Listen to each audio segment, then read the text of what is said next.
ہائے ہائے، میں نے کہا وہ بنو خزاعہ تھے، بنو خزاعہ، ان پر بنو بکر نے حملہ کیا۔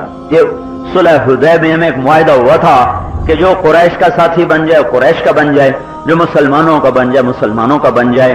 اگر کوئی قبیلہ آپس میں لڑے تو نہ قریش اپنے ساتھیوں کی مدد کریں گے نہ مسلمان اپنے ساتھیوں کی مدد کریں گے۔ وہ بنو بکر اور بنو خزاعہ میں لڑائی ہو گئی تو بنو بکر کی مدد کی ابو سفیان نے چپکے چپکے۔ اس کا پتہ چل گیا بنو خزاعہ کو، تو حضور پاک صلی اللہ علیہ وسلم وہ عصر کا وضو فرما رہے تھے کہ بنو خزاعہ کا وفد پہنچا، اور انہوں نے آ کر اس درد بھرے انداز میں اشعار میں اپنا دکھڑا سنایا کہ آپ کی آنکھوں سے آنسو رواں ہو گئے، اور آپ نے اسی وقت نقارے پر چوٹ مارنے کا حکم دیا اور مکے پر چڑھائی کا اعلان فرمایا کہ الرحیل الرحیل الرحیل الرحیل۔ اور انہوں نے آ کر کہا یا رسول اللہ یا رسول اللہ، ہم تو آپ کے ساتھی تھے، قریش نے رات کی تاریکی میں ہم پر حملہ آور ہوئے، ہمارے نوجوان ہمارے معصوم وہ زیر و زبر ہوئے، ہماری فریاد تو آپ تک ہے، ہم آپ کے پاس پہنچے ہیں کہ اب آپ ہمارے ساتھی بنے۔ تو آپ نے اسی وقت آپ نے سب کو اکٹھا کیا اور فوراً کوچ کا حکم دیا، اور 10,000 کا لشکر جرار لے کر آپ مکہ سے نکلے، اپنی اونٹنی قصبہ پہ سوار ہوئے اور وادی عثمان میں آ کر آپ نے پڑاؤ ڈالا۔ رات کو ابو سفیان نکلے اور بدیل بن ورقہ کہ ان کو ڈر لگ گیا تھا کہ اب کوئی نہ کوئی ہونے والا ہے، تو آگے دیکھا آگ ہے، تو ابو سفیان کہنے لگے کہ یہ کون ہے؟ بدیل نے کہا شاید بنو خزاعہ آ گئے حملہ کرنے۔ کہا ہلاکت و بنو خزاعہ، ان کی اتنی تعداد کہاں ہے، یہ تو کوئی اور لشکر ہے۔ اتنے میں حضرت عباس رضی اللہ تعالیٰ عنہ وہ حضور کے خچر پر سوار تھے، جلجل پر، کہ کہیں کوئی مکے کا آدمی ملے، ان کو اپنی قوم کا فکر تھا، تو ان کو بتاؤں کہ لشکر محمد آ چکا ہے، اپنی جانیں بچا لو ورنہ کل تمہاری خیر نہیں۔ تو آگے ابو سفیان کی اندھیرے میں آواز آئی، تو انہوں نے کہا ابا حنظلہ، یہ ابو سفیان کی ایک اور کنیت ہے، تو انہوں نے کہا ابو الفضل یہ حضرت عباس کی کنیت ہے، کہا ابا حنظلہ ھذا رسول اللہ، یہ آ گیا ہے اللہ کا رسول فی کتیبۃ حمراء، یہ وہ لشکر ہے جنہوں نے خون کی قبائیں پہنی ہوئی ہیں، اپنی جان بچاؤ۔ ان کا میں کیسا جان بچاؤں؟ کہا میرے خچر پہ آ جا، میں تیری جان بچاتا ہوں۔ لے کے چلے، جو گزرے حضرت عمر کے قریب سے گزرے، ان کی نظر پڑی، کہا عدو اللہ، یہ آ گیا اللہ کا دشمن میرے قابو میں، آج میں اس کی جان نہیں چھوڑوں گا۔ سیدھے بھاگے، جب دیکھا عباس نے کہ پیچھے عمر ہیں، تو انہوں نے اپنے خچر کو تیز بھگایا اور سیدھے دروازے پر خیمے پہنچے، اندر چھلانگ لگائی، ابو سفیان کو گھسیٹا، کہ یا رسول اللہ میں ابو سفیان کو پناہ دے چکا ہوں۔ یہ کہنا تھا کہ اوپر حضرت عمر آئے تلوار ننگی، یا رسول اللہ یہ اللہ کا دشمن آ گیا، کوئی اس کو پناہ نہیں ملے، مجھے اجازت ہے میں اس کی گردن اڑاؤں؟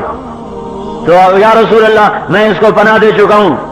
عمر کہنے لگے کوئی پناہ نہیں، اس ظالم کو اس کو قتل کیا جائے گا۔ تو آپ نے کہا، اب عباس کہنے لگے ہاں یہ بنو عبد مناف میں سے ہے نا، جبھی تو جو غصہ چڑھا ہوا ہے، بنو عدی میں سے ہوتا تو پھر تو یوں نہ کرتا۔ ان کا اللہ کی قسم عباس مجھے خطاب کے اسلام لانے کی اتنی خوشی نہ ہوتی جتنی تیرے اسلام لانے کی خوشی ہے، کیونکہ تیرے اسلام نے نبی کو زیادہ خوش کیا ہے، میرے باپ کا اسلام میرے نبی کو اتنا خوش نہ کرتا، رشتے پر نہیں ایمان پر کہہ رہا ہوں۔ آپ نے کہا عمر ہم نے ابو سفیان کو پناہ دے دی، ہم نے عباس کی پناہ کو تسلیم کیا، جاؤ اسے خیمے میں لے جاؤ۔ خیمے میں لے گئے، صبح اذان ہوئی، صحابہ دوڑے، ابو سفیان کہنے لگا حملے کی تیاری ہے؟ کہ نہیں نماز کی تیاری ہے۔ کہا ابو سفیان نے عباس یہ جو لوگ ہیں تیرے بھتیجے کی ہر بات مانتے ہیں؟ کہاں اگر وہ کہہ دینا کہ سب کچھ قربان کر دو تو یہ سب کچھ قربان کر دیتے ہیں۔ اگلے دن آپ نے فرمایا کھڑا کرو ابو سفیان کو، آج اللہ کے لشکروں کو گزرتا دیکھے کیسے نکلے تھے اور کیسے لوٹے۔ جب آپ مکہ سے نکلے نا تو آپ نے مکے کو ایسے دیکھا، یا مکہ تو ما اطیبک من بلد واحبک الی لولا ان قومی اخرجونی منک لما سکنت غیرک۔ اے مکہ اگر میری قوم مجھے نہ نکالتی تو میں تجھے چھوڑ کے کبھی نہ جاتا، تو مجھے بڑا ہی پیارا ہے۔ جب آپ نے یہ کہا نا تو اللہ نے فوراً کہا ان الذی فرض علیک القرآن لرادک الی معاد، میرے نبی غم نہ کر، میں تجھے مکے واپس لاؤں گا، واپس لاؤں گا۔ آ جا، واپس آ رہے ہیں۔ صاحب نے کہا خالد 1000 کا لشکر، خالد 1000 کا لشکر لے کر نکلے اور سامنے سے گزرے ابو سفیان کے، اس کو دیکھ کر کہا اللہ اکبر۔ ابو سفیان کہنے لگا یہ کون ہے؟ کہا یہ خالد ہے۔ خالد کا اچھا چھوکرا سردار بن گیا۔ اور اس کے پیچھے زبیر گزرے 500 کا لشکر لے کر، تو انہوں نے کہا اللہ اکبر۔ کہا یہ کون ہے؟ کہا یہ زبیر ہے، زبیر۔ کہا اچھا او صفیہ کا بیٹا تیرا بھانجا؟ کہاں وہی ہے۔ اچھا خیر۔ اس کے پیچھے ابو ذر گزرے 300 کا لشکر لے کر، ان کا اللہ اکبر۔ کہا یہ کون ہے؟ کہا یہ ابو ذر بنو غفار ہیں، کمالی والے بنی غفار کا بڑے آئے بنی غفار، بڑے آئے بنی غفار۔ پیچھے گزرے بنو اسلم، بریدہ بن حسیب کے ہاتھ میں جھنڈا، 400 کا لشکر۔ کہا اللہ اکبر۔ کہا یہ کون ہے؟ کہا یہ بنو اسلم ہیں، کمالی والے اسلم کا بڑے آئے اسلم والے۔ اور اس کے پیچھے بنو کعب گزرے 500 کا لشکر۔ کہا یہ کون ہے؟ یہ کہا یہ بنو کعب ہیں، یہ بنو کعب ہیں، بڑے آئے بنو کعب۔ اس کے پیچھے آپ نے جوہینہ کو گزارا، مزینہ اور نعمان ابن مقرن مزنی 1000 کا لشکر۔ کہا یہ کون ہے؟ کہا یہ مزینہ ہیں، کمالی والے مزینہ۔ اس کے پیچھے معبد خالد بن معبد الجہنی 800 کا لشکر۔ کہا یہ کون ہے؟ کہ یہ مزینہ ہے۔ اس کے پیچھے صعب بن جسامہ بنو بکر کو لے کر نکلے۔ کہا یہ کون ہے؟ کہا یہ بنو بکر ہیں۔ کہا بیڑا غرق ہو بنو بکر کا، انہی کی وجہ سے ہم برباد ہوئے۔ بنو بکر بعد میں مسلمان ہو گئے اور مکے میں چڑھائی میں شامل ہو گئے۔ اس کے پیچھے بنو لیس گزرے ابو واقد اللیسی کے ساتھ۔ کہا یہ کون ہے؟ کہا یہ بنو لیس ہیں، 200 کا لشکر۔ اس کے پیچھے بنو اشجع گزرے ماقل بن سنان اشجعی کے ساتھ۔ کہا یہ کون ہے؟ کہا یہ بنو اشجع ہیں، 5000 کو 10 لشکروں میں تقسیم کر کے داخل کیا۔ پیچھے 5000 کا لشکر خود لے کر، دائیں طرف ابوبکر صدیق تھے، بائیں طرف اسعد بن زرارہ تھے، اور آپ کی اونٹنی کے پیچھے اسامہ بن زید تھے۔ حضرت عمر صفوں کو درست کرتے ہوئے آ رہے تھے اور ان کی آواز میں کڑک تھی۔ غبار اٹھا تو ابو سفیان نے کہا یہ کون، یہ کیا؟ تو عباس کہنے لگے یہ اللہ کے رسول کا لشکر آ رہا ہے۔ ابو سفیان نے کہا یہ آواز کس کی ہے؟ کہا یہ عمر بن خطاب کی ہے۔ کہنے لگے واہ واہ واہ واہ، یہ بنو عدی کو بھی پر لگ گئے۔ بنو عدی قریش کا چھوٹا سا گھرانہ تھا، کہ یہ بنو عدی کو بھی پر لگ گئے۔ جھنڈا تھا سعد بن عبادہ کے ہاتھ میں، جھنڈا سعد بن عبادہ کے ہاتھ میں۔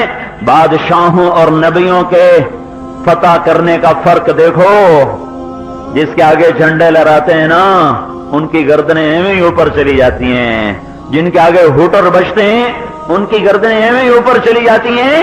یہاں محمد مصطفیٰ 10,000 کا لشکر لیے ہوئے پالان کا ایسے ہک اوپر اٹھی ہوتی، ہک، اس ہک کے اوپر آپ کی ٹھوڑی مبارک ایسے تھی، ایسے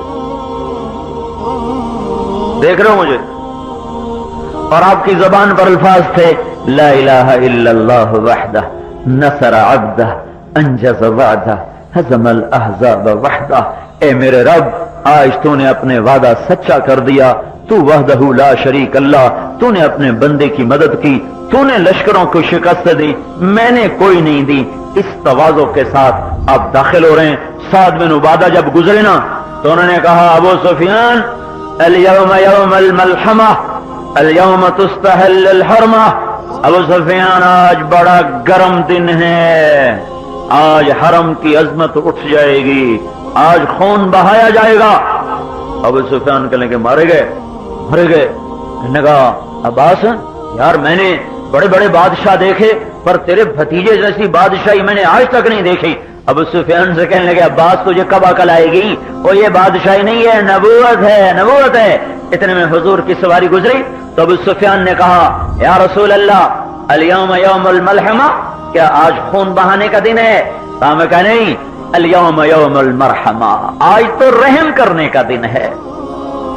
تو آپ تو کہنے لگے آپ کا سردار تو کہہ رہا ہے الیوم یوم الملحمہ، آج گرم دن ہے۔ کہا نہیں، آج محبتوں کا دن ہے۔ ابو بکر کہنے لگے یا رسول اللہ سعد غصے والے ہیں، کہیں تلوار میں تیزی نہ دکھائیں، آپ ان سے جھنڈا واپس لے لیں، جھنڈا کسی اور کو دیں۔ تو اپنے نبی کی حکمت دیکھو، دانائی دیکھو، تو اب جھنڈا دینا یہ کوئی سیاسی جھنڈا نہیں تھا، یہ چونکہ نبوت کا جھنڈا تھا، اس لیے اس پر ہر آدمی مرتا تھا کہ میں پکڑوں۔ تو حضور نے کیا کیا، سعد کے بیٹے کو بلایا، کیس جاؤ، اب تو کوئی تکلیف نہیں ہوتی نا۔ وہ آیا ابا ابا حضور کہہ رہے ہیں جھنڈا مجھے دے دو، نہیں دیتا نہیں دیتا، جاؤ پہلے کوئی نشانی لے کر آؤ کہ واقعی تمہیں اللہ کے نبی نے بھیجا ہے، کیونکہ یہ اعزاز دینی تھا نا، اس لیے یہ حرص تھا۔ تو واپس گیا، یا رسول اللہ ابا نشانی مانگ رہے تھا، آپ نے ایسے اپنی امامے کو اتارا کہ جاؤ یہ لے جاؤ، کو یہ محمد رسول اللہ کی نشانی۔ تو ایسے لے کر آئے، جو انہوں نے دیکھا پگڑی تو وہیں ان کا سر جھک گیا، بوسا دیا، قسماً وطاعتاً لرسول اللہ، میں قربان اللہ رسول کے حکم پر، اور جھنڈا بیٹے کو پکڑا دیا۔